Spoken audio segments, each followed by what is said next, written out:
Well, today, 12:30 on STV, the Loose Women are joined by broadcaster Martin Bell. Till then, though, it's a big week for This Morning as the programme celebrates its 21st birthday.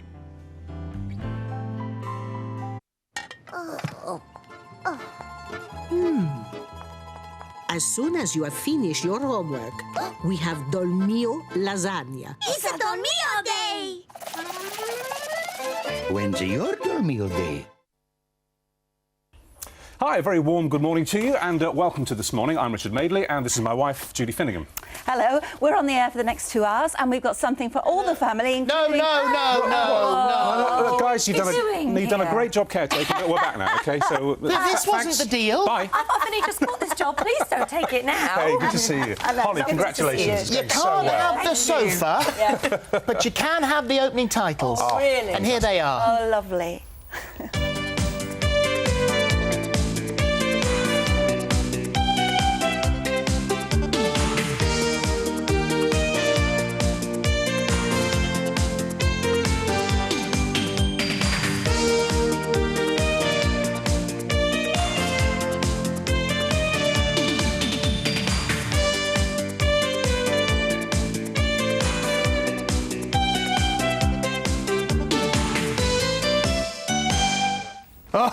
Oh, good morning.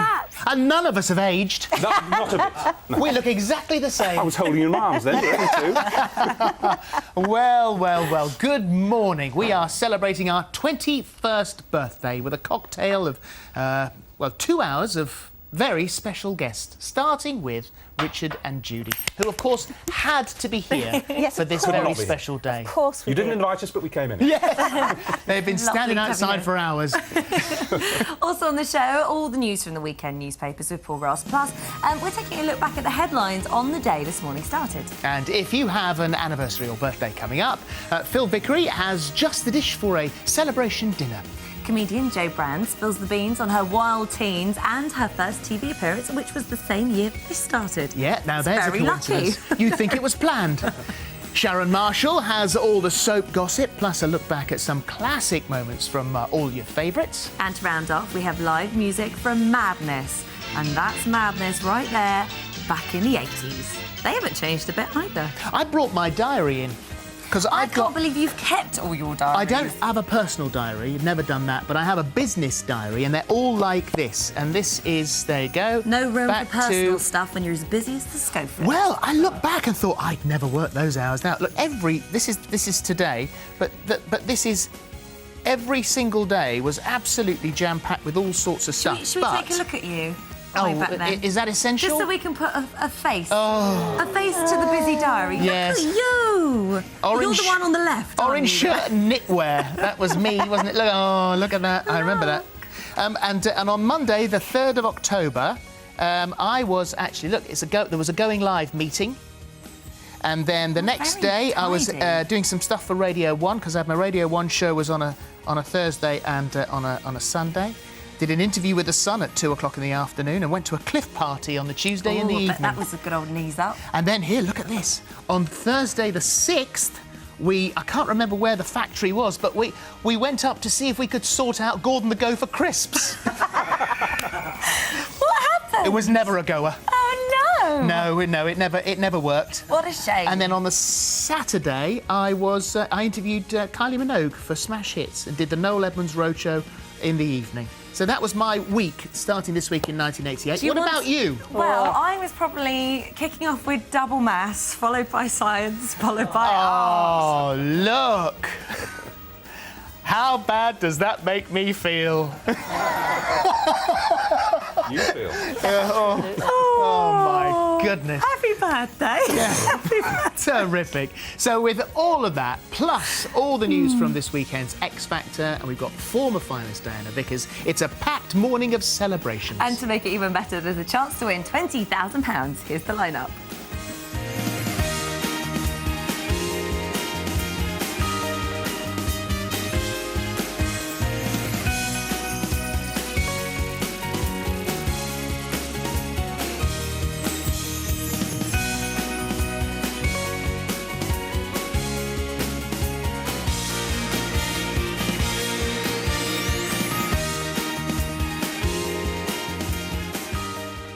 Yeah, I reckon. See, this is our birthday. Why don't we make it 21,000? 21,000? 21,000. To hell with the expense.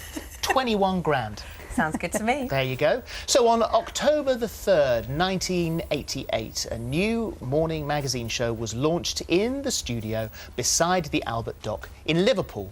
The presenters were a married couple with 4 young children, Richard Madeley and Judy Finnegan.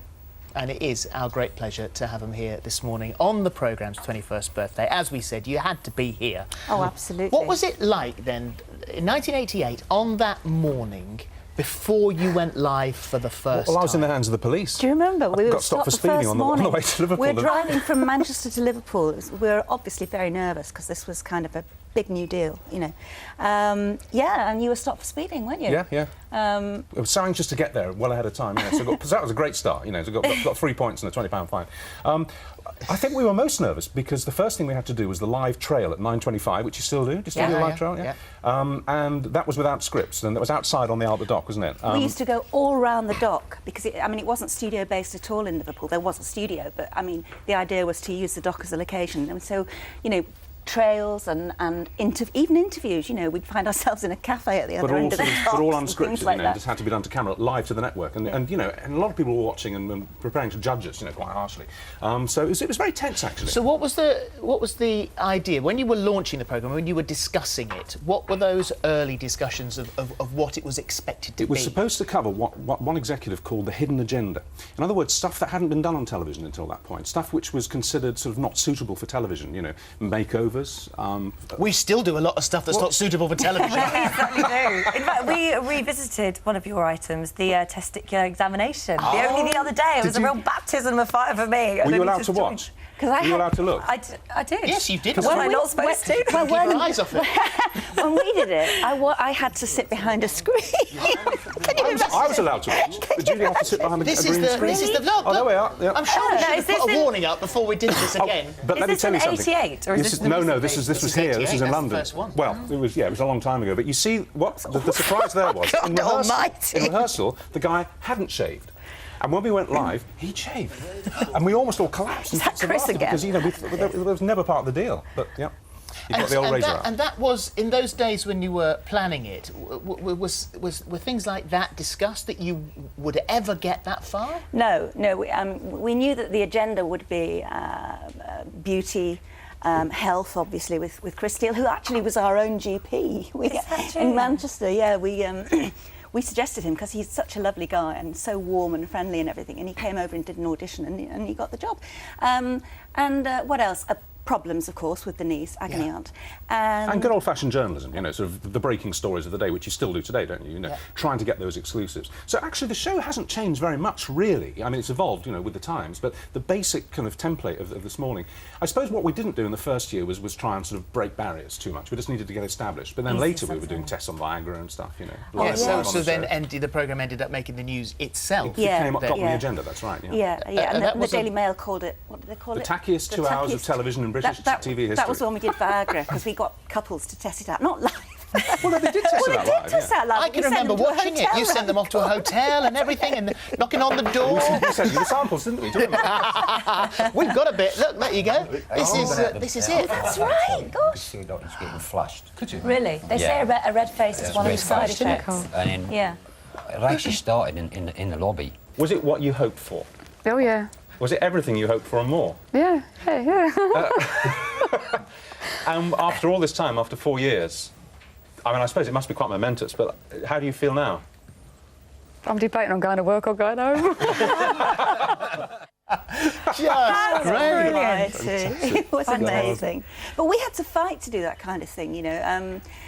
We kind of... it's amazing that you can just show those testicles on the screen behind you there and repeat it and everything, because we really used to have to fight really hard. Yeah, big meetings.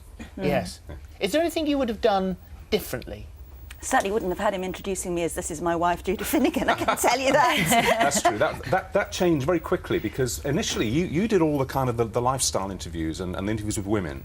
And I tended to did the host... interviews with men and you interviewed the women. Of course. That's right. And I tended to host the phone-ins and you did some awful slot called A Problem Solved. No, Problem Shared. Do you remember? Problem Shared, yeah. And within the first week, we realised that was going to cause friction at home, actually, that we were sort of, sort of having to split things up. Dump him. Yeah, well, no, but it wasn't right. And so we very quickly got the model where we did everything together, or we took turns, and in fact, initially, we didn't do joint interviews, did we? We did them alone. So that changed very quickly. No, I don't think we would have done it differently. I think we kind of felt our way. It was a completely new kind of programming, I mean...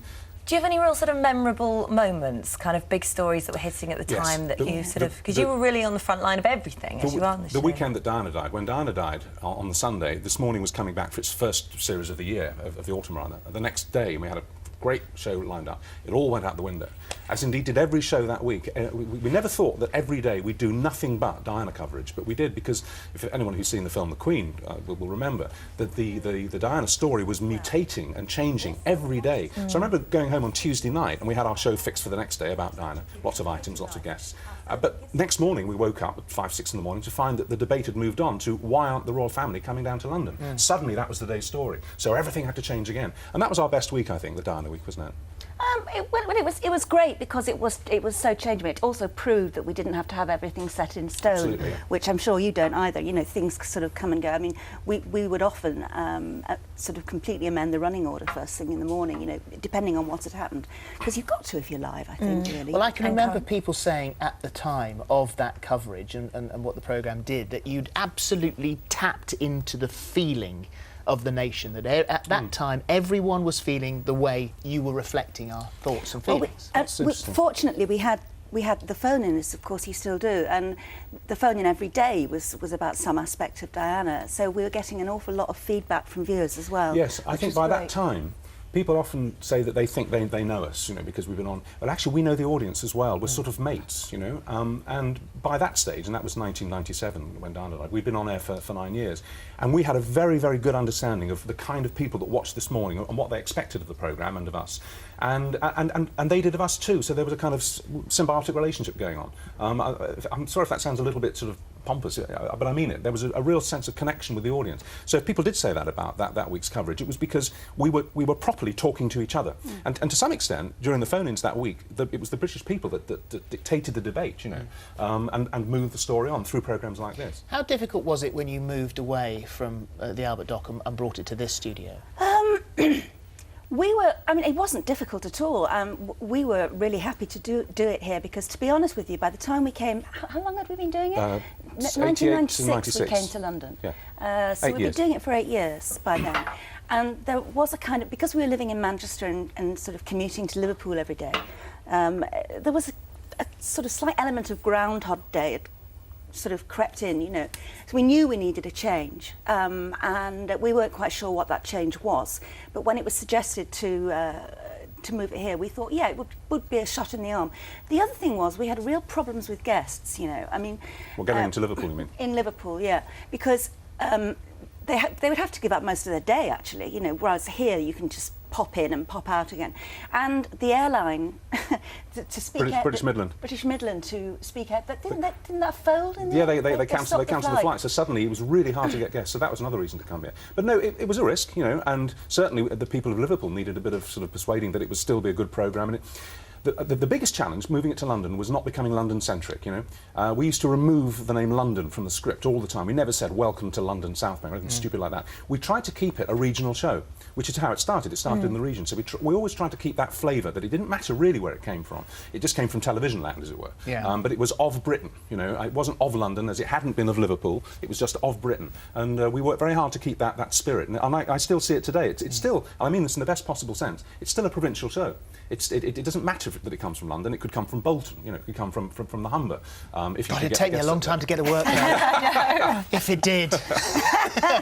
The other thing about it is that you find that the minute you get involved in this morning, that it expects a lot of you, because you have to give a lot of yourself. You have to be very honest about your family life, how you feel. Are you finding that, Holly? Very much so. I've admitted more things on this show in the last couple of weeks than anybody knows about You sound like me.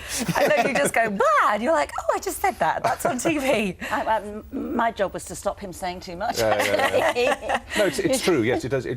You can't do the show and not commit to it. And quite often you notice, with great respect to some, not so much currently, but in the past, some of the stand-in presenters didn't get that. Maybe it was difficult for them, you know, because they were just filling in for a day or two. But it does demand everything of you. We've got a clip, I think, of you with Jack and Chloe swimming. Oh, just Chloe. It might just be Chloe. Chloe. Just Chloe. God, this was series Teach one. your baby to swim, yeah. Here it comes. Yeah. Right, shall I take her back? Because she's probably more confident with me, isn't she, on the first one? Doing things with more time, you know, later on in the series. But just to give us a flavour, what would be the next thing you do with a novice like Coates here?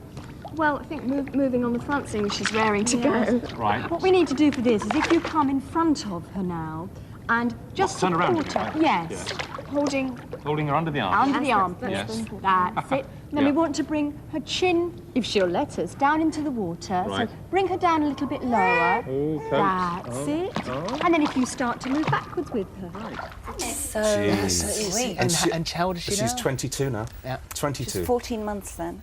Oh, God. See, that's the other thing. Our kids grew up along with this morning, in a sense. You know, I said in one of the papers at the weekend that, you know, we watched the children growing up when we got home and stuff, and when we came to the show was growing up as well. Yeah. And the children's childhood sort of is quite strongly related to our memories of this morning, isn't it? Yeah. It's interesting because you also make a lot of friends on the show, and I was looking through my 1988 diary, and of course in this week, on the 5th of I know what you're going to say. Of October is and I've written it down there, and it says it's Karen's birthday. Karen and yesterday you were at a yes, at an event. we went to Hever Castle where she's buried, and just to say happy birthday. Really, there are quite a few of us, old friends, obviously family. We saw obviously Russ, her husband, the boys, Charlie and Gabriel, Gloria Hanniford, her mother, and to be honest, although it was a sad day, it was also a very, very lovely day. Actually, it was a very positive day. It was just so nice that, I mean, what is it? About 5 years on now. Oh, and more. 5 years after her death, so many of her friends. There's still such palpable love for her. It's quite extraordinary. And indeed, you know, as soon as you start talking about her, I mean, you knew her well, obviously. Well, you presented with her on the shows as I did, didn't you? And she was such a laugh, wasn't she? She was such a life force as well. She was just so. You'd never met her. No.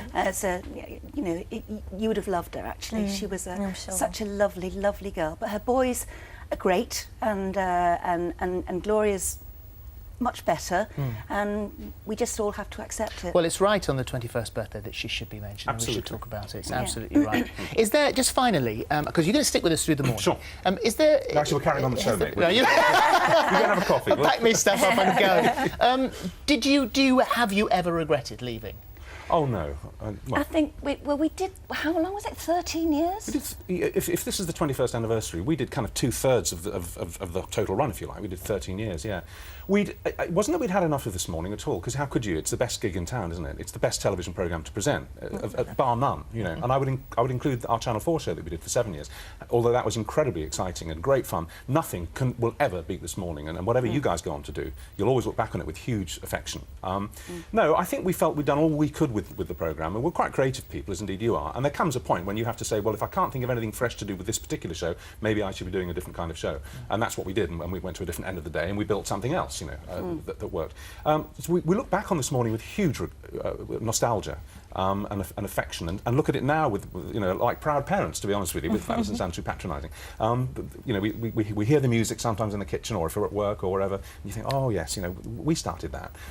But no, I don't think we ever regretted it. I think 13 years was enough for everybody. I feel a little bit tearful when I look at things like that swimming footage with you and Chloe, because as Richard said, I mean, it's just so entwined with our children's lives. I mean, that really just felt like us really starting out in almost every sense, yes, doesn't it? True. And so, yeah, I mean, thanks for showing me that clip. Thanks for doing my speedo. It wasn't 1988. You were lucky. They could have been a lot worse. Could have been a lot worse. Thank you very much. you You can guys. stick with us. Yes, Love to, thank you for Terrific. asking us. Fantastic. Yeah, Richard and Judy will be joining us for cocktails after the break. Hi everyone, just wanted to stop by and wish you all happy birthday. 21.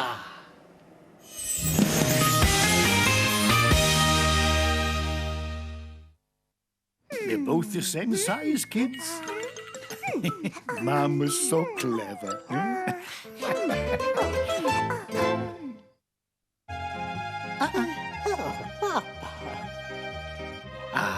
Mum's lasagna.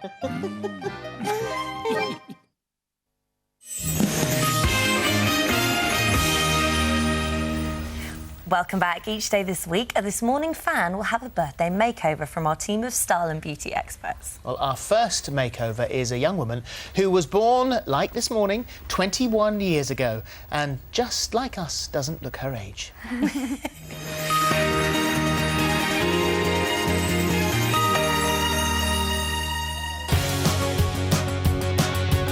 I need a makeover because I do look young and I'd like to make myself look a bit more womanly, seeing as I am turning 21 now. I'd like to look my age for once. I go to ballet class every Wednesday and I am the oldest one there by quite a few years, but I'm still the shortest one in the class and I still look the youngest, which is not a bad thing, so it means I go at the front. I am a bubbly person. But I don't really think that my way I dress really reflects that. I look at my wardrobe and there's nothing that sort of says, wear me, because none of it's as bright and as cheerful as I like to think I am. My friends find it quite funny when we're out and I'm getting ID'd all the time, but then it can get annoying by the end of the evening and you're in like the third club of the evening and you've been ID'd every drink you want. It's quite annoying. I do attempt to look older. I mean, I do try and make my hair look like it's got a bit more life. By the end of the evening, it's flat again, and all my makeup gets rubbed off, and then it's back to my freckles and like my little girl face that I've got going on.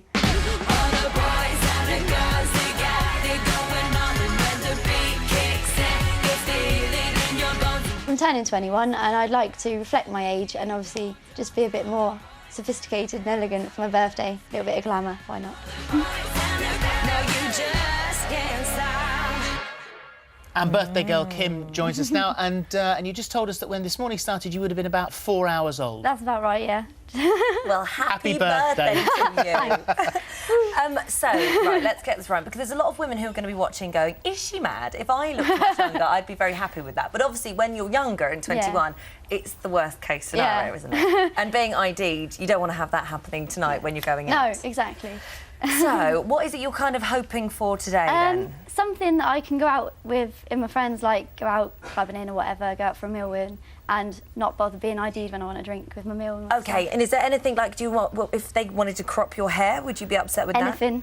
that? You're up for anything? Yeah. Are there any rules? Not really. As long as I don't get, like, really short hair, I don't mind. Not too short on the hair, but everything else is OK? Yeah. OK, and how are you in heels? Because you've got love flat... them. Love them? Love them. OK, well, Shall we let's bring them in? our experts in. Here we go. We've got Hello. Matthew Subroy, we've got Sarah Burrows, and we've got Jason Gardner. Hello. So we'll start with good morning. Lovely to see you. Morning. So Matthew, should we start with hair? No crop, she says. The brief was we're going to keep the hair. So I want to just sort of go through styling tips with her. So something that she can do when she goes out with her friends. And sort of going to work with, she's going to work with some fringe. We're going to sort of, but we are going to style her hair, so we're going to put it up, I think, again. So we're going to give her some good styling tips for it. Sarah? Well, I think at 2021, you can really have fun with your makeup and really have a good play. So we're going to go full-on party, smoky, sexy, really push the boundaries and go wild. Sounds like... And will that help to age her up a little bit? Yeah, I think you can't... I mean, you've got to be careful. Ageing, if you put too much makeup on, it can be ageing. But also at 21, there's so much you can play with. Black, smoky eyes. It's going to be fantastic. Yeah. Everyone loves black smoky eyes. Fashion, Jason? Well, I think, considering that you've got a bubbly personality, we want to reflect that, make a statement. She's 21 years old. It's a landmark birthday. I think I want to make sure that you are eye-catching tonight. Good. Yeah, but also, I think, and just to pick up on what you said, enjoy the fact that you are mistaken for someone who's younger than us. But there will be a time when you'll think, oh, I wish that was still happening.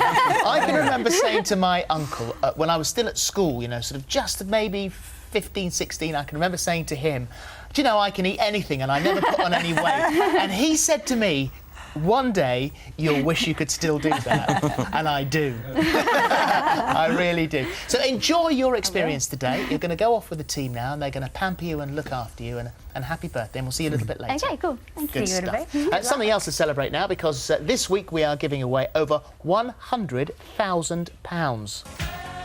That is a reason to celebrate. Every day this week there is a bonus £21,000 up for grabs. Here's Peter Andre with the details of how you could be a winner. This morning is 21 years old, and to celebrate we want you to win big every day this week. We are giving away 21k. Yes, that's £21,000 today, tomorrow, Wednesday, Thursday and Friday. Imagine what you could do with an extra £21,000 in cash. Get ready to party with the A-list, perhaps?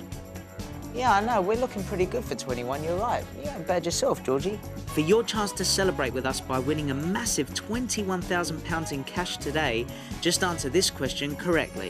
In 1967, the Beatles famously sang When I'm A, 64, B, 44, C, 24.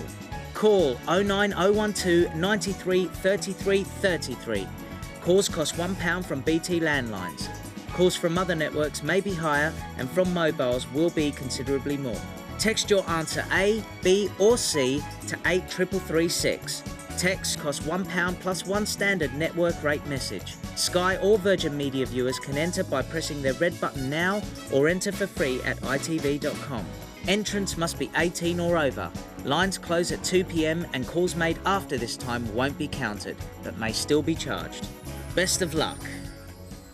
Best of luck with that. Now, the stories which made headlines this weekend. Also, we've got a look back to the news that was making headlines the day this morning started with this young man. Oh, no! Look at you! Who was a young reporter in TV current affairs in 1988. Look at that. No difference. When I had hair and cheekbones.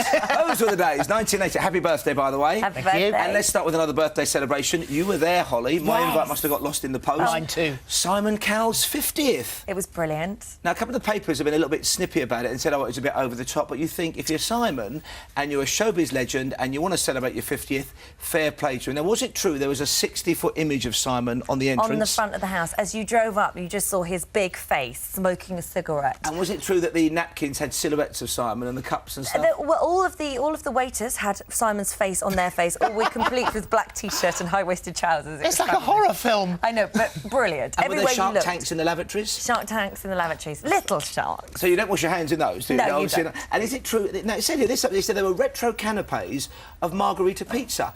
I had a margarita pizza on Saturday night with a bottle of beer. That's not retro, is it, margarita pizza? No.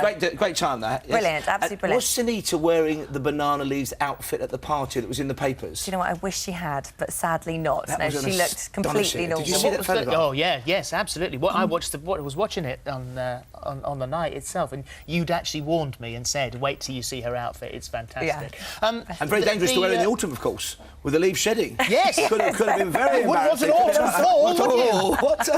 So suddenly they're all on the floor. The theme was a sort of a Moulin Rouge type of thing. Very Moulin Rouge, yeah. And there was everywhere you looked, there was kind of weird spectacles going on. They had a guy playing this song, and then while he was playing that, this other guy was doing this art really quickly, and by the end of the song, he'd drawn Frank Sinatra and Simon Cowell. And because Max Clifford apparently gave Simon a needle, very valuable, and inside it, microscopic, somebody had sculpted the image of Frank Sinatra, and that's in a couple of the papers now. You need a microscope or magnifying glass to actually see the sculpture. A beautiful little thing. And did he make a speech? Was there anything like that? He did make a speech. He made a lovely speech, actually, and he was very thankful to everybody and sort of really kind of put it across that his career was made because of everyone in the room. So he was very charming. Well, he's a wonderful fella, and happy birthday to him. Yes. 50 years old. Ozzy Osbourne, watch out, road users, has passed his driving test at the 19th attempt. I mean, give up at some I'm a pretty point. mediocre driver. It took me 3 goes, 19 attempts. And he said one test he was turned away from in America because when he turned up, he apparently offered the examiner a swig from his bottle of vodka. Ozzy, that's not the way to do it. Thankfully, he's now clean and sober, although, as well as passing his test, he's writing another autobiography, and he wants to make it more revealing. And he's had to hire, apparently, not only a ghostwriter, but a team of investigators to find out what he did, because he remembers virtually nothing of it. Yeah. So they're tracking down to kind of tell him what happened in his own life. But Sharon said she will drive with him and the children will be in the car with him, so congratulations, Ozzy. Well done, Ozzy. So he must have started thinking about passing his driving test way back about 20-odd years ago, mustn't he? 2 or 3 years into the run of this morning, he was thinking of driving for the first time. Let's have a look at the newspapers that were around on the day, Monday the 3rd of October, 1988, and actually we've got it's in pretty well all of them. We've got it's in the Sun here as well. And what's fascinating, Fergie feels the breeze down under. And what's fascinating about that is, I think, this was before there were those mass paparazzis and everyone was trying to get those embarrassing photographs of celebrities. And this was regarded at the time as a bit of a shocker. Now, that wouldn't even really raise an eyebrow much today, would it? Because now you get horrible photographers who put the cameras in low down as girls are getting out of cars. And that was a bit of a, a bit risque at the time. Lovely story, though. And there's a lovely story in the great paper, Today newspaper, which, of course, was the colour paper that went out of business when other papers did colour. And in September, of course, very sadly, Mike Smith and the lovely Sarah Green went through that horrendous helicopter crash. And on this day, or the 3rd of October, back in '88, they gave interviews for the first time. And all the money from the interviews went towards a charity to help people recover from injuries. Very moving indeed. And Mike says he didn't see Sarah till 4 days after the crash. And that's the photograph that was in the papers, 3rd of October, 1988. A lovely photo. Well, of course, I lived through them with this because I was doing Going Live with Sarah at the time. And we all heard the news that they'd had this terrible crash, and we were talking about it this morning. There were time after time after time where they were lucky to be alive, that they were sprayed with aviation fuel which didn't ignite, and that the helicopter had stopped as it slid down a bank, stopped by barbed wire. If it had skidded across the tarmac path, that would have ignited the fuel. So lucky on every single I think level. Michael, they had some spinal injuries. The only bone he broke was in his kind of the heel of his foot, wasn't it? It was almost like he was trying to brake and couldn't brake. Yeah. Somebody must have been looking down. Fantastic story. That lovely good news story on that one. Also, if we can look at the Daily Express, which is look at the old masthead on the Daily Express. Look how different it looks. It's like a Beano. This was when Neil Kinnock, whom they called Kinocchio because they were a bit conservative leaning then, retained the leadership battle for the Labour Party, of course, before the election, which he then lost, of course, all those years ago. But he was booed by, and here's a blast from the past, Arthur Scargill. Arthur Scargill, one of the Labour delegates, then he was the coal miners' union leader, was booing the Labour leader. Of course, this is party conference week as well, so we've got the Conservatives kicking off today. You just can't help but having a flick through, really, can you? I was just going to see if the Gambles were in here, because the Gambles always yes, they would have been in there there at the back. And smoking was in a lot of the papers today. In the Express on page 4, they're saying teenagers saying no to the smoking habit. The number of 13-year-old boys who smoked had dropped. Also, there were rumblings about a smoking ban, that they were just about to introduce no smoking on British Airways, and Lord King, the boss, was a smoker. And I remember flying in the 80s, and I've never smoked, but there was a smoking area at the back of the plane. I remember being And when you think they recycled the air, how unhealthy must that have been? Also, George Fawkes was getting a lot of stick in the papers today, because he was saying, look, let's stop smoking in public places, and let's even stop people smoking on the streets. Which still hasn't happened today. Well, 21 years ago, though, he seemed like somebody slightly left field. Now you can no longer smoke in workplaces or public places, and there are moves to stop people smoking outside buildings and stuff. So, the debate still rumbles on. And also, a bit of a saucy one in today's newspaper. Apparently, if you curl up in bed with what we now call chick-lit, but in the old days they're called women's fiction, girls, you are more likely to stray from the marital bed and have a romp. A survey by 2 professors from California, they questioned 600 British women, and they said that if they read novels like The Life and Loves of a She-Devil by Faye Weldon, they might be more interested in extramarital rumpy-pumpy. Well, at least you're at home in bed at the time. At least you're not out having it. That's a good point. You should have said that to the researchers. I was just looking through what was on the telly. Right. There you go. No, I'm. Well, I would have been on the Saturday, but no, not on that particular day. There's this morning. Started at 10:40. New magazine show, including childcare at 11 and gardener's time. 11:45. Down here we've got Game Set and Match was on. Auf Wiedersehen Pet was on ITV, and then over on the other side we had Miami Vice. Look, 10:10. Crockett and Tubbs. Sorry was on at 8 o'clock. Lovely Ronnie Corbett. Yeah. Wogan was on the telly. And we should remember, in '88, we'd really only had 4 channels for 6 years, and we only had breakfast TV for 5 or 6 years. So it was a real, time before satellite TV, when everything was still up for grabs, changing. Yeah. Fantastic look back. Thank you very much indeed. Thanks, Paul. Still to come, we've got all the X Factor gossip. Don't go away.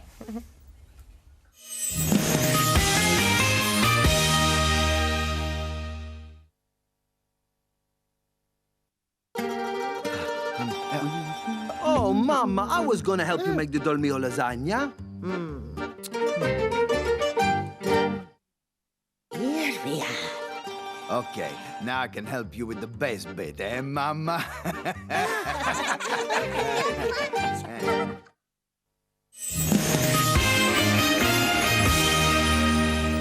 Welcome back. Still to come, classic Emmerdale Farm as it was back in 1988 when Jack met Sarah. And a celebration dinner from Chef Phil Vickery. There were tears, cheers and heartbreak when the X Factor judges chose their final 12.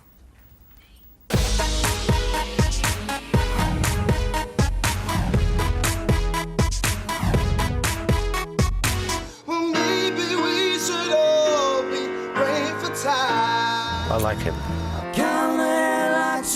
hammers were terrible. You're through to live shows. But I'm really sorry, Daniel. I couldn't take you through to the next round.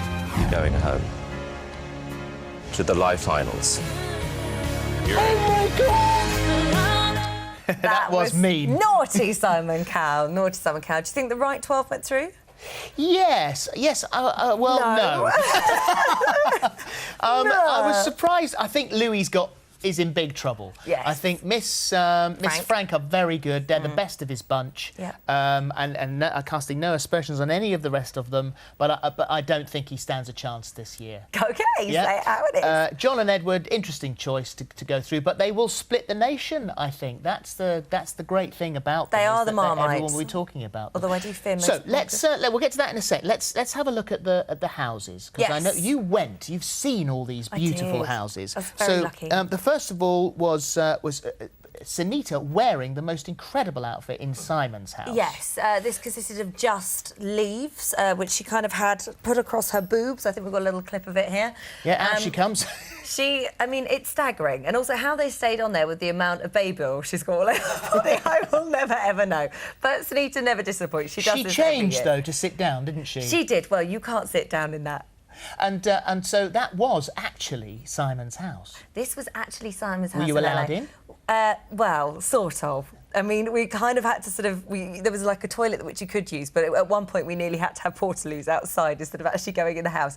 But it's understandable. He's only just moved in. It's absolutely beautiful. He spent a lot of money on it, and he doesn't want the likes of us traipsing off. And he's got black toilet paper. He's got black toilet roll, which we do have a clip of. And it's one of those things where you just go, I mean, I didn't even know you could buy black toilet roll. Everything in the house is black and white. Apart from those grey chairs. Here we go. There it is. Look at that. Have you ever seen that? Well, I'm sorry, I don't want to put, not to put too fine a point on it, but how does that work? I don't know if I want to go into that. I expect you'd never know when the job was completed. Would you? No, everyone's thinking it. So what about Cheryl? I mean, that was beautiful, Marrakesh. Beautiful villa in Marrakesh. Absolutely stunning. She stayed out there to have a week's holiday off the back of it with her mum, and just a really beautiful, beautiful place. It was boiling hot, but not quite as hot as Dubai. Dubai was like 43, 44 degrees when we were out there, and the humidity was ridiculous. But yeah, stunning That villa. is absolutely gorgeous, isn't it? Very magical. Tranquil. That was Alice the camel. Alice. Yeah. Lovely. And then we've got Louis, who was on Lake Como. Yes, Louis in Lake Como. The most beautiful villa. For me, this was my favourite judge's house of them all. Absolutely stunning. It rained. Obviously, he'd come from Ireland to avoid the rain, and we had the most torrential rain. We nearly all got stuck on that island because that house is on a peninsula kind of sticking out to Lake Como, and you can only get to it by boat. And when we were on it, it suddenly poured with rain in the morning of the day we had to get our flights home, and there was a moment when we thought we'd all be swimming back onto the island and nearly missed our flights. Well, it has been rumoured that that house is worth so much money that if you were to want to buy it, you wouldn't be able to buy it even if you won the Euro Millions. Apparently so. That's hundreds of millions of pounds. A ridiculous amount of money. I have no idea, but it's... And you mentioned Danny, and Danny was in Dubai. Danny was in Dubai. In a hotel. In the hotel, which was the most, ridiculous, over-the-top hotel. It really was kind of Disney-ified, but fabulous. I got to swim in the big fish tank. When I say fish tank, it's got sharks the one in that it. they were looking in through the window of? Yes, I actually got into scuba gear. There's a whale shark in there, wasn't there? A whale shark that kind of came up to the top of the tank, had a look at me, and then went back down. And if you go in the tank, you have to go down the side and onto the bottom, because if you float in the middle ground, the whale shark gets ever so upset and just comes and bumps into you. Well, that's his territory. Yeah. And I suppose I can't ask you whether you think the right people went through. Of course they did. Yeah. Do you have a perfect choices? Do you have any favourites or people that made you laugh more? I love Miss Frank. I love Ollie Murs, and Stacey Solomon is just a complete classic. I just love her. She's the funniest thing in the world. The funniest thing in the world. I mean, she just speaks her mind. Yeah. And sometimes not for the good. Well, as someone who knows the pressure, because the pressure is really on now, of course, is Diana Vickers. Diana is here. In you come. Hello. You know exactly what they're going through, don't you? I do. It's so surreal. I mean, I have a bond with these people and I don't even know them, but it's terrifying. It really is, but it's so exciting. Have you picked yourself a winner yet? I have. I have two in mind. I love Ollie. I love him. We all I just love him. And I love little Lloyd as well. I think he's got a really good little character, and I think he's got a really nice little voice. I think he's awesome. But I mean, everyone's really good this year. Well, it's good to see, because obviously we invest all our time in watching the X Factor and seeing how these people progress, and then they get through the live finals and you think, well, will they get a great career? What will they do at the end of it? And you finished, was it fourth that you came? Fourth, and you are about to hit the West End. I know, I am. It is, it's incredible. So this is Little Voice you're doing? Little Voice, yeah, it starts on Thursday, this Thursday, and I just can't wait. It's very intense. And Jim Cartwright, the producer, has been wanting to bring this play back for such a long time, but he said in order for it to work, you have to find Little Voice first, and he's been waiting years and never found her. And then, lo and behold, he's watching X Factor, and there you are, his little voice. Strange. I mean, how lucky is that? That's amazing. I was so flattered. I mean, it's incredible. And well, it's a story of a very shy girl who's got a dominant mother. And she then hides herself away, listening to music. Yeah. And you do have to impersonate some of the greats, don't you? I know. What a great skill to have now. So who are you best at? I love Dusty. I think I'm pretty good at Dusty. I've got Judy Garland under my belt. I love her. I'm now obsessed with her. And Shirley Bassey. I mean, I love doing all like the diva moments. I love it. It's incredible. We did say just before we were when we were in the commercial break, can you do any of them? She said, no, I'm not allowed. So that's why we're not asking her to do them. Otherwise, she's not allowed. You've got to go and see it. Come and watch the show. And it's at the Vaudeville Theatre, isn't it, in London, from the 8th of October to the 30th of January. Indeed. Oh, good luck with all of that. Lovely to see you. I'm so glad it's worked out for you. Thank you so much, Terrific. guys. Thanks, Diana. Thank you. Right, you could be celebrating with a £21,000 windfall. Here's Peter Andre.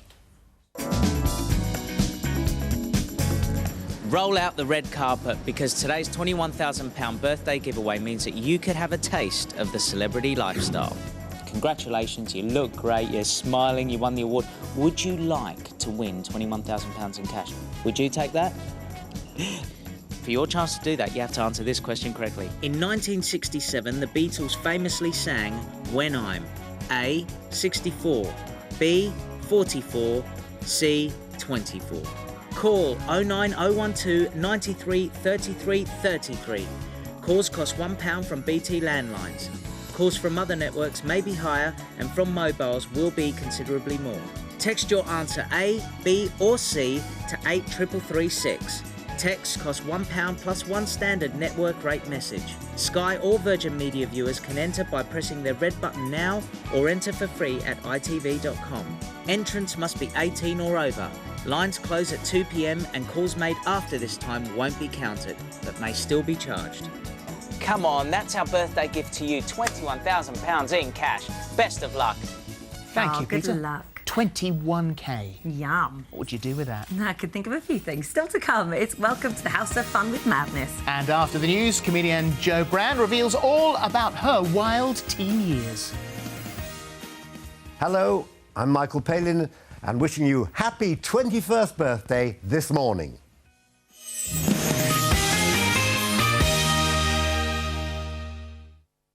They're both the same size, kids. Mum was so clever.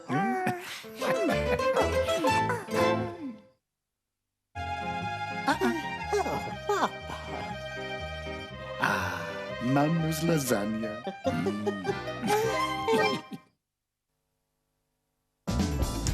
This morning is 21 years old, and to celebrate, we want you to win big every day. We are giving away 21k on Monday, Tuesday, Wednesday, Thursday, and even Friday. So what are you waiting for? Get rich on us and join the party this week, only on This Morning.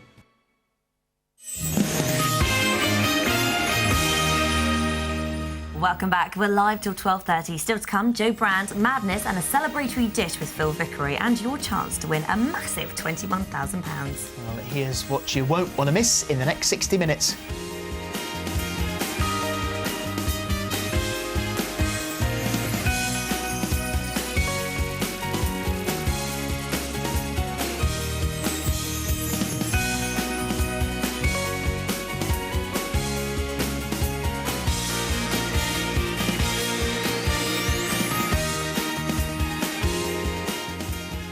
Now, a 21st birthday celebration wouldn't be a party without a cocktail. Champion cocktail mixer Tony Adams has created 3 cocktails for our birthday. Well, Richard and Judy have joined us to help choose the one which will be our this morning official 21st birthday cocktail. And last year you were Barman of the Year. Yeah. The best barman in the world. Yeah, I was. Yeah, we went to Las Vegas for the final, so it's a knockout competition, various sort of levels and all the rest of it, and ended up in Vegas for 9 days, having a really good time, and I won. So. And you won. Fantastic. Well, it's only right and proper we should have the best barman in the world. Well, that's it. Yeah, that's today, making the best cocktails in the world. Well, we'll try our best. Look, we've got 3 drinks today. We haven't got names for them yet. I'm going to leave that to you guys and probably the viewers at home as well. Okay. The first one, I've made 3 of each, so everyone gets to try one. I'm going to make one live so we can see what we're actually doing. So, can I pass them out to you? Yeah. You know, Jonathan Ross used to say this was the only place in London you could get a drink before 12 o'clock. There we go. I'll tell you what, Holly, I'll pass that to you. Phil, you're going to have to wait a sec. That's all right. I'll talk you through it. That's fine. OK, let's get a little bit of a glass.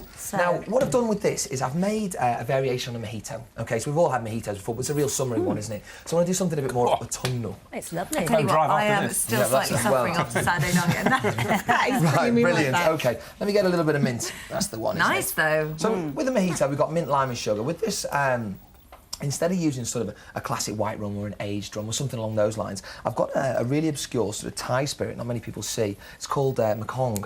Mekong. There you go. What's it made of? Oh, Mekong, yeah. Yeah, that's the one. Like the rum. What's it made of? Well, it's made from, it's distilled from molasses and rice, OK? So it's the same sort of template as most rums are made from molasses. But what's interesting about this is they say it's got herbs and spices in. What I get is a bit of lavender in there. So just for the purposes of today, I thought we'll give it a go and just see how we get on with it. Is it easy to get?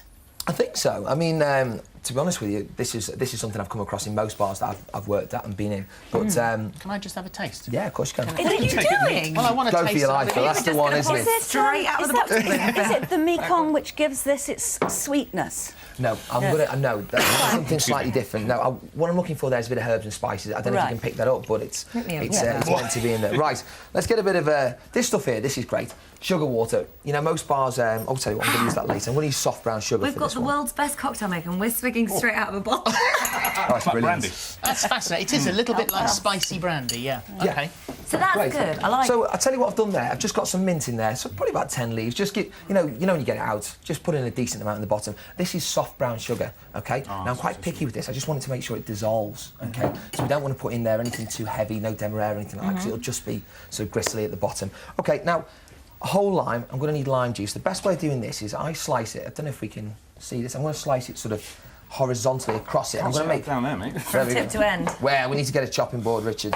That's the one, isn't He's it? not doing it under there. He's got someone else cutting that. I know. Good work, eh? There we go. So all I've done is I've chopped a lime in half and then chopped it into quarters. So we've got what I call lime cubes. Yeah. OK? Now this fancy dandy thing here. Oh. Just a roll. You don't break your glass when you do I know. Be very careful. So what we're doing here. Just crushing it up a little bit. Yeah, you know, there's lots of schools of thought. A minute ago, I just picked up that sugar syrup. Now, some people will say to you when you're making cocktails, they don't want any oil from the skin of the lime. So what they do is they put sugar syrup in, OK? With this, we're just going to put a nice light brown sugar in. Dead simple. Then we might have to pick up the pace slightly. OK, we're under a bit of pressure here. I'm chilling out, guys, and you need some drinks, don't you? OK, right, there we go. Blackberry liqueur, creme de mure, Blackberry. Yeah, a bit of sweetness in there, Judy. That's the one, isn't it? Yeah. All Okay. the ingredients for these cocktails, by the way, are on our website. That's in the case one. you're That's frantically right. trying to write them That's down. it, isn't it? Right, I need a napkin. We need to give this what we call a churn. So what we're looking for is, I want to get everything evenly distributed right the way through the glass. OK? That's the one. So that's number one, is it? That's number one, OK? It tastes very good. Thank you very Lovely. much. We like that. Number Elaborately named cocktail number 1, number 2 and number 3 for now. There we are. Now I'm going to top that with a little bit of soda. There we are. Make sure we have one open in advance so it doesn't go everywhere. There we are. And we're just going to finish that with a little mint sprig, if I can get a nice piece. There we go. OK. So, Lovely. number 2. Which one's number 2? Right, it's this champagne Which is one. really quite simple, I'm going to crack actually. on, guys. Would you mind to pass that out, Judy? Sure. Just so we're a little bit under pressure, I know. sure. Put that to one side, get a nice big straw in Thank there. you. This there we looks like go. a proper Phil, that's for girl's you to drink. try. Now, this one, Thank you dead very much, simple, Richard. a little bit of fizz, a little bit of celebration because it's our 21st. I've just got elderflower cordial. I'm just going to pop that in the bottom.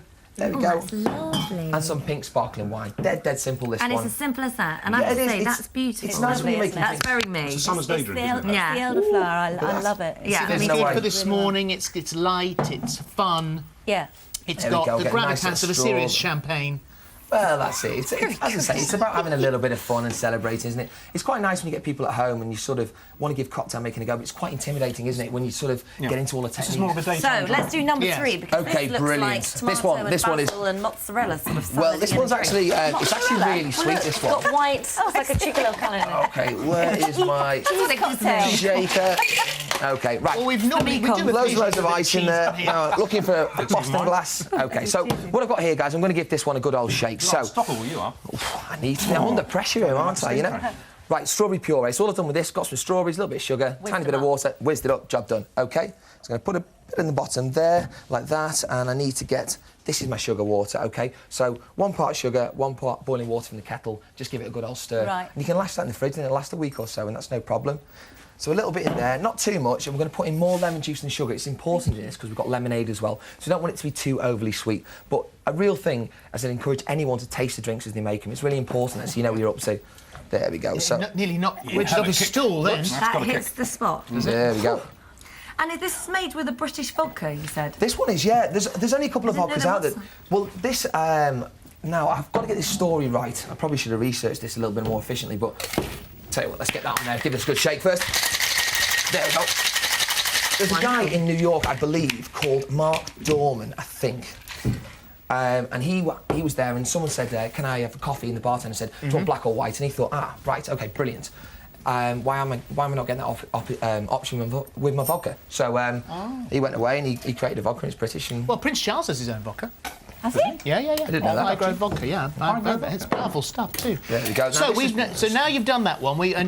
You whop that in there so we can see. I'm going to stick this in here, guys. And Now, what this we've got is- to do is we've got to, you guys, and we're going to Yeah. let you do this because you're our guests. What would you like to pick a favourite? Well, ladies One that first, but I you've think I know which tasted one I so like. far. Well, I love this one Yeah. The champagne. because it's. I mean, This feels these more are like a day- gorgeous, but they're kind of quite lethal. This feels like more of a daytime drink, actually. Like, you can Yeah. imagine having this sort of, in the garden at 12 o'clock, you know. So that's the one.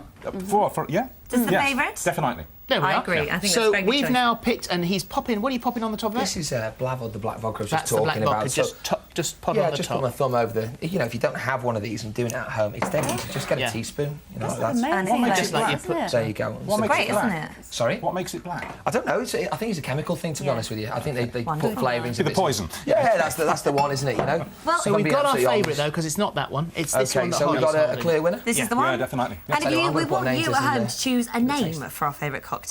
And the ingredients are, we said it's very simple actually, it's elderflower cordial with pink sparkling wine, so there's no excuse not to make that one. We want to need to tell us what we want us to call it. You can email How much have you had? I told you, I'm just topping up from she's just a Saturday slip of night. a It's girl. revitalised the alcohol she had at Sorry. Simon Go Cowell's ahead. birthday Don't party. reveal my secret. last night. She wasn't just talking about that. This morning at ITV.com, you must be I love you. and we need those emails by midday today. Were you there?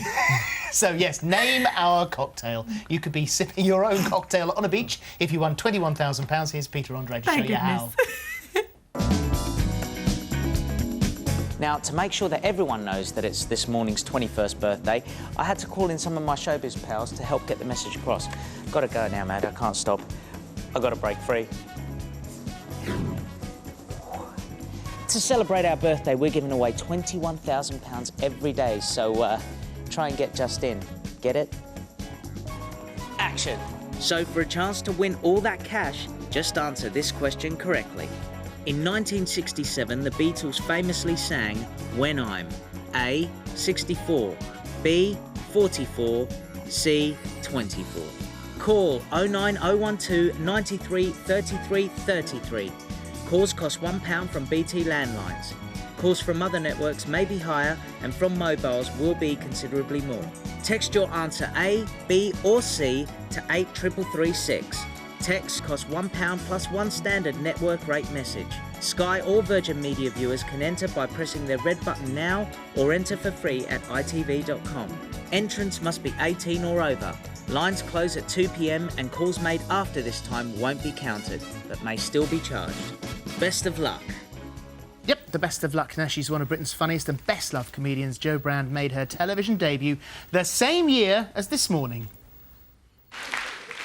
I thought that my new Slumberland orthopaedic bed was going to be very comfortable when I bought it, because the man in the shop said to me, "On this bed, you'll sleep like a baby." I didn't realise this would mean I'd wake up crying every 5 minutes and wet the bed 4 times a night. Jo's part of stand-up is just one of the memories in her new book. Hello. Hello. Lovely to see you. Now, it's obviously our birthday, so we're in a celebratory mood. We have you a cocktail, a This Morning cocktail, because that's all the only name we have for it. No one told me my husband was working. Hello, dear. Thank you very much. So that was 1988? It was. And that was the first sort of big break, Friday Night Live, first big break into telly stand-up. Yeah, absolutely. It was terrifying because it was live. And so, you know, you had your 3 minutes and 27 seconds and you had to do it properly. And some bloke heckled me halfway through. I was absolutely appalled. And obviously I wanted to kind of launch into him and do a bit of that. Yeah. But I couldn't because I only had my 3 minutes, 27 seconds. So, yes, it's horrible. When you read the book and you sort of see this person who, this young girl, who was born in between her two brothers and sort of quite competitive and having to sort of fight for everything, is that the sort of thing that you would sort of need later in stand-up? Yeah, I think it was a big help, you know, because any bloke that kind of gave me grief in the audience, I just pretended they were one of my brothers. And I went kind of right back and gave it to them with both barrels. Yeah. Now, you started out life as a pretty well-behaved young lady until about 16. Indeed. And then it's sort of, you moved down to Hastings with your family and it all kind of went slightly wrong, didn't it? It did. It went more than slightly wrong, really. I went to a new school, I didn't like it, and I just decided to become one of those hideous teenagers that did nothing. See, they think correctly. it's a new phenomenon, but it's not, is it? Well, it's interesting because, I mean, your dad is a... I mean, he sounds like he was a hell of a character at the time and really standing no nonsense at all. No, This is a guy, time. you've been brought up to be polite. You were a very polite young girl, and then, as you said, you know, it sort of slipped off the rails slightly. And this is a guy that set fire to all your clothes. He did, yes, that was an entertaining evening. Well, I was a hot picker at the time, and I used to hot pick with all these glorious old hippies. And one night they said to me, let's go to the pictures, let's go and see a really rude film. So I set up an alibi with a friend of mine and forgot to tell her. And then she inadvertently phoned my parents and let them know where I was. So I came out the pictures with 7 blokes off our faces on whatever the cocktail of the day was. And there's my mum and dad sitting there outside the cinema in the car. And obviously, my dad went absolutely mental, of course.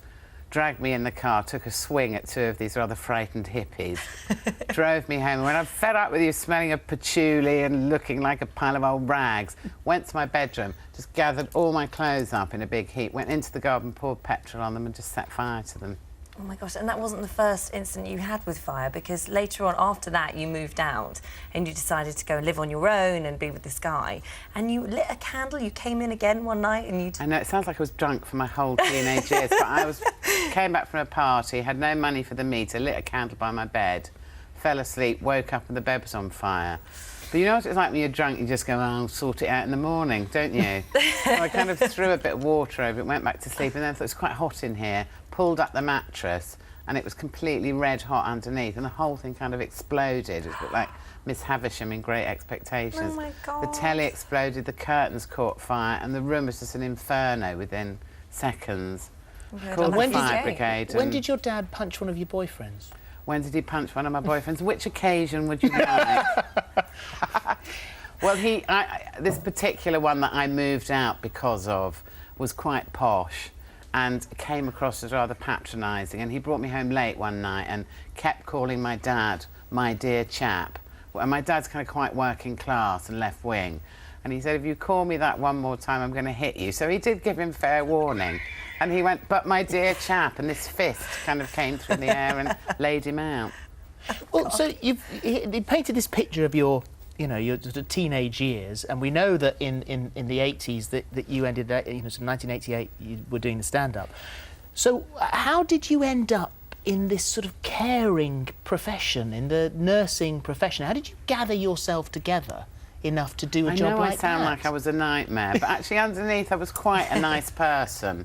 And my mum's a social worker, and she said to me, if you want to kind of do comedy or whatever it is you want to do, you've got to do something sensible first. And I did actually listen to that, and I trained as a nurse and did a degree at the same time. So that's how I ended up doing that. And because I kind of never been scared of people with sort of, mental health problems, I think they're kind of fascinating, and I think we're all kind of one step away from it. You particularly, I've noticed. And, you're not wrong, actually. But, to me, they were just people that were having a hard time, and so I absolutely loved my nursing job. It was great. We're so much better now at facing mental health issues than we ever were, aren't we? We are a bit better. I mean, I have to say there are a few programmes mentioning no names which I think are slightly unkind towards people who obviously have mental health problems. 150 years ago, you would pay your sixpence and go around and laugh at the loonies. It's all right now because you can do it on telly. But, I think we have moved on a bit, but people are still surprisingly ignorant about it. Very bright people that I know who even went, my lord, to Oxford or Cambridge, don't actually know the difference between learning disability and mental health problems. And I think, well, if they don't know, how are the rest of us supposed to know, Well, this is a great insight, Jo, and thank you for coming on our 21st birthday. Yes, you're very welcome. Sorry about the picture on the front. It's a lovely picture there. Hideous geography teacher with constipation. Yes, I do. Look Back in Hunger is Jo's book, and thank you for coming in today. Not at all. To see Thanks very much. Nice to see you. Thank you. Still to come, we've got a bit of soap gossip. Don't go away. Happy birthday this morning! 21 today! 21 today! Who's got the key of the door? 21 today!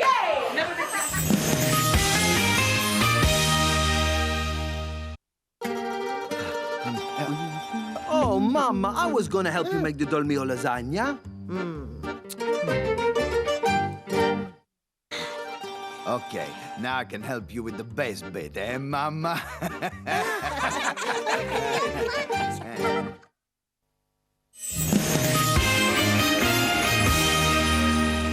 Welcome back. Time to catch up with all the news from Soapland past and present with Sharon Marshall, who 21 years ago had just started her journalism training. We've got a There she look at you. That's a great picture. Save You yourself, look like a soap character. Amazing. I'm about to start a tabloid newspapers. Run and save yourself, you foolish girl. So let's do past and present. So let's do present for Corrie. Yes, he did. Now, of course, Monday night tonight, Stape writes to everyone from jail and he says, listen, we've got married. I'm thinking of moving back into the street with Fizz. Hope that's all right with you. What do you think? Well, Sally Webster calls an emergency meeting. Here it is. But the well-being of our children is something that we all care about.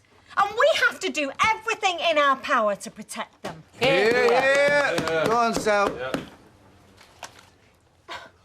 Sorry, is this a private party? No, you're just as entitled to be here as anyone else. More entitled than some we could mention. I thought you were poor. I've made a miraculous recovery. Come on, Sally, you speak up, love. As you all know, a year ago, my daughter Rosie was abducted by John Stape, her former teacher. Okay. He's a nightmare. I love it. So that's going to go on. So as you can say, not taken too well. Oh, great news of new people joining Rula Lenska. It's just been announced he's going to be joining the street as a friend of Audrey's. They meet at a hairdressing convention. Of course. Lovely. Can we go back 21 years in Corrie? Oh, Mavis and Derek. Now, this is after the Victor Pendlebury menage a trois love triangle that went on. This is after they jilted each other at the altar. This is when they finally made it down the aisle. You look lovely, Mavis. So do you, Derek. To witness that I, Mavis Riley, do take thee, Derek Bernard Wilton, to be my lawful wedded husband. It is now my pleasure to pronounce you husband and wife. Congratulations. I mean, the road may at times have been rocky, but the good ship Wilton has finally sailed into harbour with a very proud captain and first mate. Thank you. Lovely, Derek. Oh, great day. Oh, brilliant. Should we go to EastEnders? This is so funny. Tamar has got a little secret website. Let's look what he's doing. Yeah, ain't you heard the law's changed? Oh, I say, a lot of air in me. No smoking inside. Now get out of my pub. Go on, sling your hook. What is this? This rudemasood.co.uk. It's just my website. I do the odd impression. Who of? Dot, Peggy, Pat. I'm trying to get my Patrick down. And have you asked all their permissions? Have you done me? No, you're quite hard to do. Well, I think we know who our bad boy is. Oh, come on. You don't think any of that lot would spray paint our door, do you? I mean, can you imagine Dot with an aerosol? I'd love to see it. What I love is that, of course, he's doing the matriarchs there, but what I love is our old clip, 21 years ago, the very last of a day of Lou Beale. Still going strong in real life. She's Anna 94, Wing, of course. still working. Didn't she recently get an MBE? Yes, last year MBE, just made a movie. Here she is on our very last day as she appeared in EastEnders. Peace of her mind. Go, girl. We'll start with you, shall we, Ian? I think you're a bit of a fool, if you really want my opinion. Sit down, Arthur. No one interrupts Lou Beale in midstream. They broke the mould when they made you. The last of the line where we all come from. Right. That's you lot sorted out. I can go now. Oh, that's so poignant. That was the end of the episode. The start of the next episode was Pauline coming through the door and saying she'd died in her sleep. And that was the end of it. And a great character. Classic. Let's take a pause here and we'll do Emmerdale, which was, of course, Emmerdale Farm. Yes. Right after the break. Go away.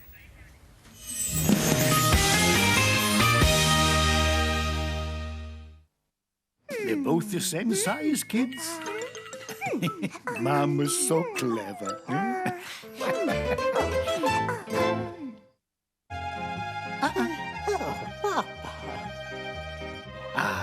Mama's lasagna.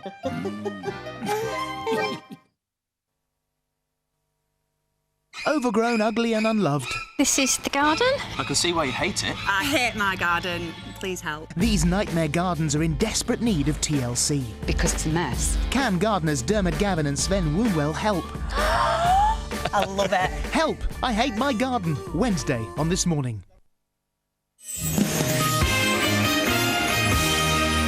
Welcome back. We're continuing our look at soaps past and present, and this is the only one, of course, that changed its name. It used to be Emmerdale Farm. Now, of course, it's Emmerdale. So let's do present Emmerdale. Indeed, and this is Debbie. Lovely scenes, of course, when her mum Charity came back, and there's a little bit of Debbie that really wants her mum back. But is Charity going to do another runner? Let's have a look.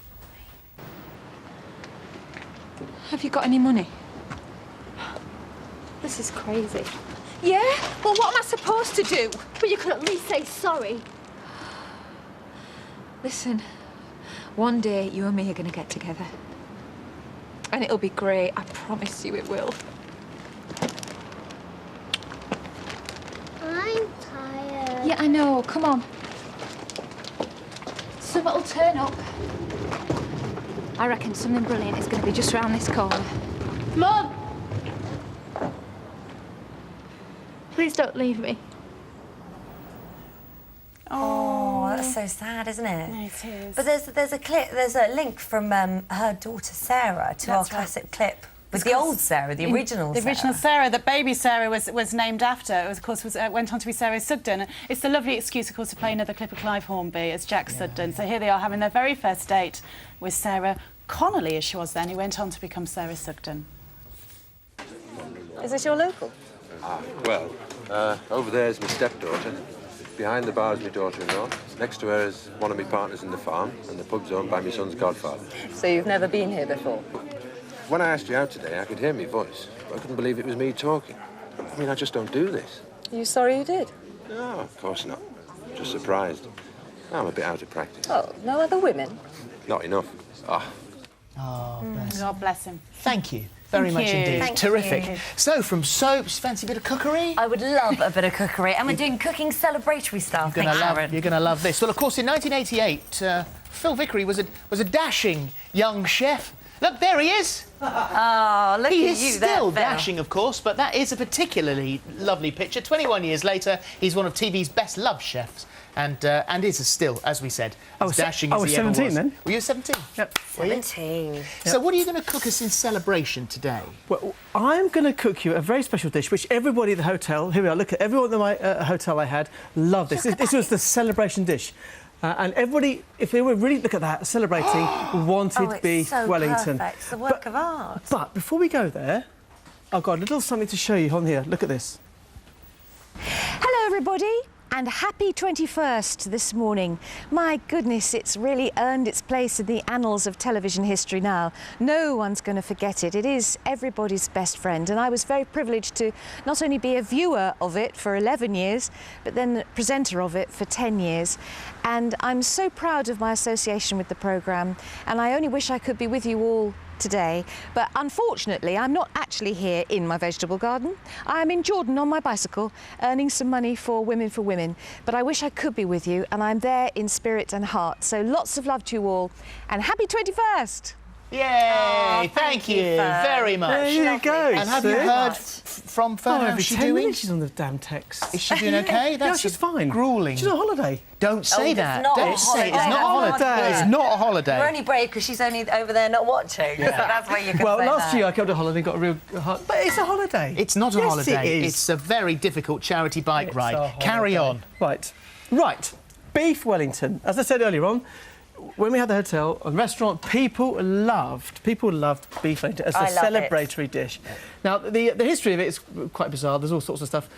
It was the first Duke of Wellington invented it. Then an English chef made it for a French chef. You know, but I don't know the actual definitive history to it. Right. But it's very easy to make right and very, very easy to get wrong. I've done it once and it was a disaster. It's an absolute disaster. I burned the pastry with raw meat inside.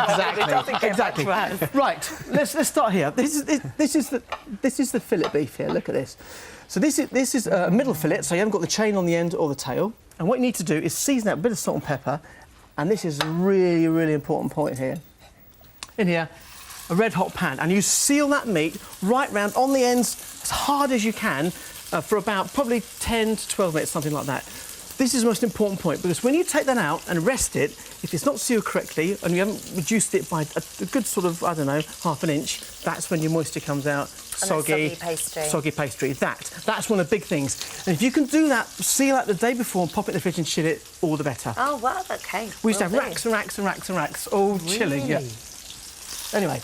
Clever. So you make that up. Then this is the stuffing. Now, in here, I've got a mixture here of mushrooms and onions, to which I'm going to add some tomato paste, a little bit of garlic, and you cook that down for about, I don't know, a good 30 minutes to end up with this here.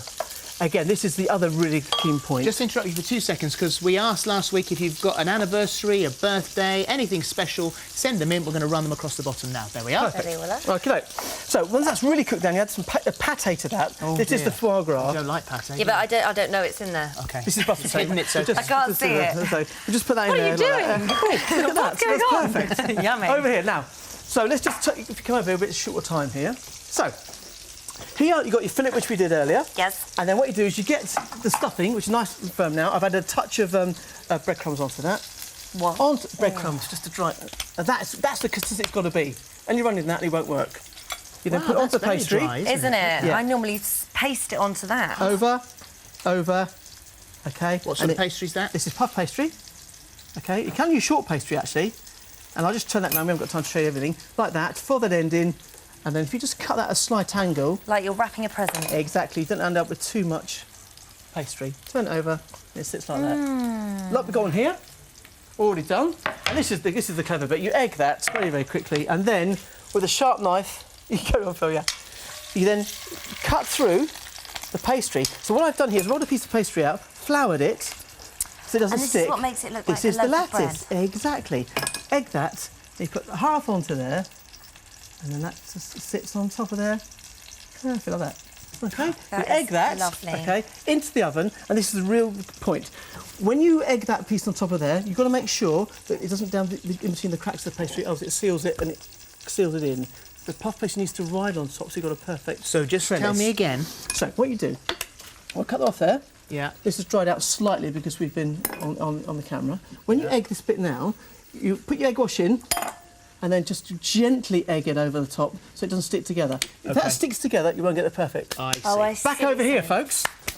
Now, after about 35 minutes, that joint, 750 grams, cooked to 200 degrees, cooked for 45 minutes, between 45 and 50 minutes. OK? 45 and 50 minutes. Between 45 and 50. OK. Trust me, it works. OK. Take it out the oven, and then you rest it for 15 minutes. And there it is, like a loaf of just bread. there. Now, that's been resting for 15 minutes, OK? Now, what you can also at this point is slide it back in the oven to re-warm it through when your guests are coming. So you can actually cook this at the start. What would I put it in for, and how long would I warm it up for? 15 minutes, 200 degrees, Right, just okay. to chill for pastry. Let's go to a quick recap, and then we'll have a taste. OK. Hurry up, recap. I'm gonna... Blitz 250 grams of mushrooms and 2 small onions. Heat 2 tablespoons of oil, add 2 cloves of garlic, 1 tablespoon of tomato puree and the mushroom mixture, then cook over low heat for about 30 minutes. Cool slightly and add enough breadcrumbs to make a stiff paste, then chill well. Season a 750 gram piece of fillet beef, then seal really well on all sides, cool and chill well. Mix 75 grams of Brussels pâté into the mushroom mixture and season. Mould the stuffing onto top of the fillet and the sides, then place on the pastry and wrap nice and tightly. Turn over and tidy up. Flour a piece of pastry, fold over and make long cuts through the pastry. Brush the Wellington with egg wash and unfold the cut pastry onto the top. Take off any excess flour, brush with egg, then chill well. Cook at 200 degrees centigrade, gas 6 for 35 to 40 minutes. Take out of the oven and rest for 10 minutes. There's the sauce, a very rich red wine sauce. Red wine, what is that then? That's red wine, chicken stock, port, reduced right down with shallots. Okay. Here we go, Phil. We'll put all those details on. Oh, look at that little beauty. So what we need to do, look at that. Put the sauce on the plate. If you're being... This is very, very smart, very, very posh cooking. But listen... Don't have to be posh to eat it, though. Look at that little beauty. Thank you very much. Can I tuck in? Yeah. Oh, Hey, look at that. Sorry, I've just ruined it. So all of the details of everything you've done are, and they're very easy to follow. They're on the website. It's itv.com/thismorning. If you're a Sky viewer, you can press your red button now. But the secrets are to seal the meat and get this stuffing really dry, and it'll work every time. That is true celebration dish. Lovely. Fit for a 21st birthday. for Will you that. give our love to Fern? I will when you do. Speak to her When and she tell her texts me good later, luck I from will. us. Yes. Thank you very much. Pleasure. After the break, madness, a makeover reveal, birthday cake, and a lot of balloons. We'll see you in a There you moment. go. There you go. Happy birthday this morning. Happy 21st. I can't believe you're the same age as me. Let's hope we have another good 21 years, because what would we do without you? Us people that don't work, got nothing to do. We've got you to wake up to every morning. Mwah. Happy birthday.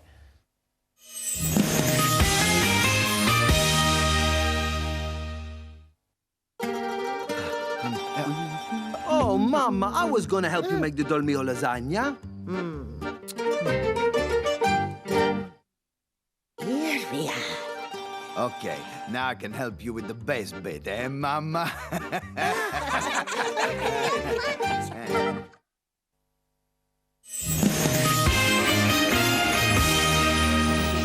Welcome back. Still to come, the 21st birthday celebrations continue with Madness singing a classic from the 80s. But first, it's over to the classics on Loose Women. Hello there. We've just about recovered from our birthday celebrations in time to say happy 21st birthday to you.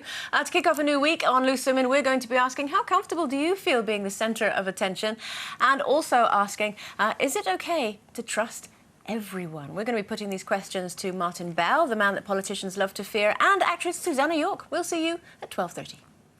Thank you, ladies. Now, earlier we met Kim Old, who, like this morning, is 21 today, and she wants to look more womanly and sophisticated and not get asked for ID, which is something you most definitely do not want to happen on your 21st birthday. So this is how Kim looked earlier.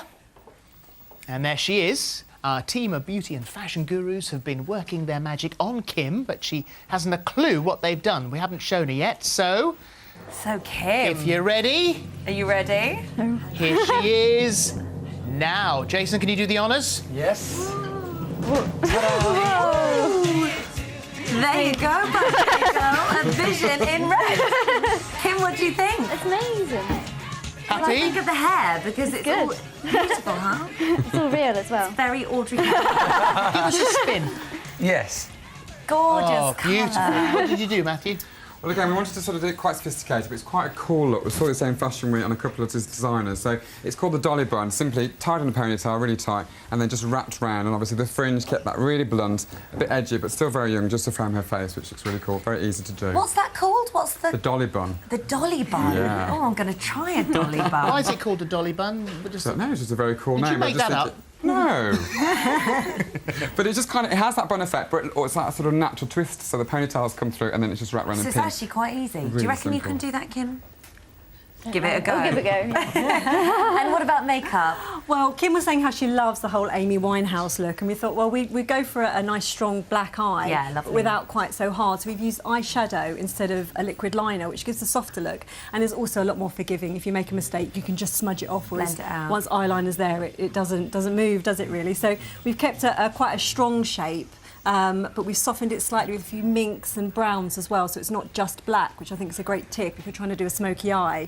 All black can make the eyes look tiny, so if you Okay. just add a little bit of warmth with another colour, it just softens it completely. And blending. Blend, exactly. Blend. OK, Jason, love And the red. what a party frock that I is. know. This asymmetric design is absolutely gorgeous. We've actually got the bow here, so she looks like her own gift wrap. The accessories here, the belt is from River Island, and if we come down the leg, I love these. And they're fabulous. These are from Topshop, and the accessories, these gorgeous earrings, just to set it all off, are also from Freedom at Topshop. Well, they are given to you with our compliments for your birthday. Happy 21st birthday. Have you got? Is it a big party? Yes, I think so. Very, very drunk later. Enjoy. Yes, strangely, didn't get an invitation to that. How peculiar. It must be lost in the post, Kim. Oh, yeah. Thank you very much indeed. Thank you, guys. Thanks. Well Pleasure. done. Brilliant. Very Have a good. lovely time as well. We're going to do that all the way through the week. Got some celebrations all the way through the week, of course, not just today. Now, you could be celebrating as well with £21,000 of a cash bonus. Now that the red carpet is the top of my agenda, I want to make red hot cash the top of yours. It's this morning's 21st birthday, so we're giving away 21k every day this week. Now that is worth celebrating. So if you fancy another chance to spend it like Beckham or live like a queen for a while, just answer this question correctly. In 1967, the Beatles famously sang When I'm A, 64, B, 44, C, 24. Call 09012 93 33 33. Calls cost £1 from BT landlines. Calls from other networks may be higher and from mobiles will be considerably more. Text your answer A, B or C to 83336. Text costs £1 plus one standard network rate message. Sky or Virgin Media viewers can enter by pressing their red button now or enter for free at itv.com. Entrants must be 18 or over. Lines close at 2 p.m. and calls made after this time won't be counted, but may still be charged.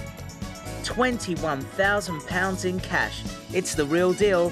Don't miss your chance. Good luck. Yep, the very best of luck. In a moment, the 21st birthday celebrations continue. Madness are here, singing live. Only right and proper, gents, that you should be here with us this afternoon. Wouldn't be a birthday party without a cake. So here is our birthday cake. And I just have to mention as well, I've just asked Richard and Judy, we've had loads of emails in about naming our cocktail, and Nicola East from Essex has chosen Sparkly Morning. Yeah, so a toast for Sparkly Morning. Thank you for that. There we are. Would you like to do the honours? We'd love to. But where would we start? We start on the start. And you have to eat it all. That's the only Hang on, rule. got to make a wish. Got to make a wish. Close your eyes. Close your eyes. Ready? Making a wish. Yeah. Right. Beautiful. Happy anniversary, guys. Thank you. Long may you prosper. Thank you. You guys are on tour, aren't you? Very soon. In December we are going on tour, yes, the Great Madness Group. It's a great coincidence, by the way, because it's our saxophone player's 21st birthday today. That's what this whole thing's been about. I know, a lot of bumps, isn't it? That's how many can and goes in each slice. And you're about to start a documentary on ITV1. Yeah, I filmed a documentary called Britain from the Sea, which goes out at the beginning of next year. Where we nearly drowned at one point. Yeah, we did. She doesn't believe it. She thinks I'm making it up. Is he exaggerating again? You weren't there. I know. We nearly capsized in the Dover Straits. No, it's a sort of, coast. It's Yes. like that, except it's from the sea, and we explore the whole of the south coast of England. So that was huge fun. Oh, There's wow. other things happening in 2010 that we can't talk about. Okay. But yeah, it's life. Will you come back here and tell us when you can? I'd love to come back and talk to you about it. It was a good fun thing. And Judy, your book. Oh. She's so I'm so embarrassed about this book because I am doing a book, but very slowly, very. I was just talking to Jo Brand about it actually. Oh, yeah? She said it's a bit like going back to school and doing 50 essays at once. So there is that. But No, it's really good. It's a Cornish ghost story, and I've read. She's let me read the first chapter. It's brilliant. But the beauty of that is that it is kind of a work in progress. You can take as long as you like. It doesn't matter. Thank you, It's just Holly. enjoyable. Thank you, Holly. My attitude entirely. Yeah. Thank you. Thank you. Well, thank you guys very much. Thank you for asking us. Thank you, It's Paul. great. Thank you, I'm Maria. here for the Thank free you. drink. I was And, 21 can I just say, 21 years, and there are some members of the crew here who have been here for 21 years. Yep. Those who haven't, it doesn't matter. You're still part of a magnificent team, and cheers to you. Cheers. Thanks, Cheers, everybody. God bless. Very, very Congratulations. much indeed. We've got Rod on camera one, we've got Mel who's on auto cue, all Yeah. been here from the very start. Tim, floor manager. Right, so, here are Madness to play House of Fun. Woo!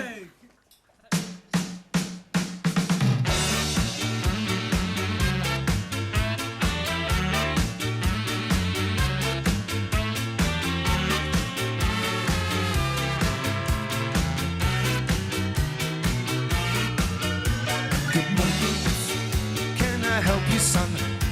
16 today, and up for fun. I'm a big boy now, or so they say, so if you said I'll be on my way. Box of balloons with a feather-light touch, a pack of party poppers, and then pop in the night. And take back a hairspray, plastic room, Miss Clay on the corner just walked in.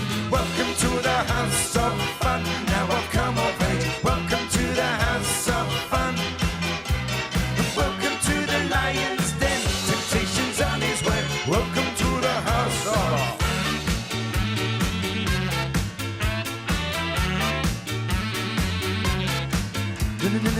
No, miss, you have misunderstood. 16 big boy of all time in my manhood. I'm up to date on the dates today, so if you said I'll be on my way. Welcome to the house of fun. Now I've come of age. Welcome to the lion's den. Temptation's on his way. Welcome to the house of fun. Unmitigated fun. Endless fun. I'm sorry, son, but we don't stop. Party gimmicks in the shop. Try the house of fun. It's quicker if you run. This is a chemist, not a junk shop. Party hence, simple enough, clear. A comprehend, be savvy, understand. Do you hear? A pack of party hats with the coloured tips. Too late. The girl goes said, well, hello Joe, hello Miss Clay, happy returns from the day. Welcome to the house of fun, now I've come of age. Welcome to the house of fun, and welcome to the lion's den. Temptation's on his way. Welcome to the house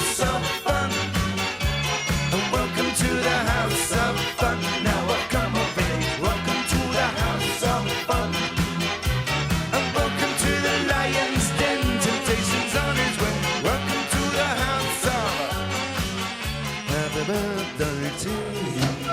Happy.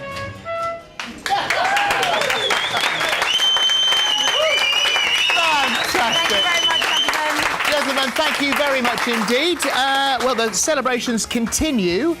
Tomorrow we've got John Barrowman, Andy Williams and the Saturdays. But now, 3, 2, 1, go!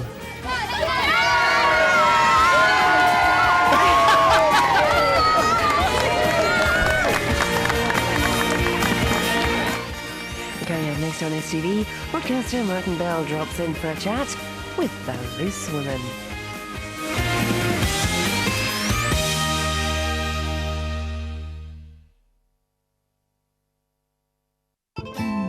This evening can be as good as this morning with my lasagna.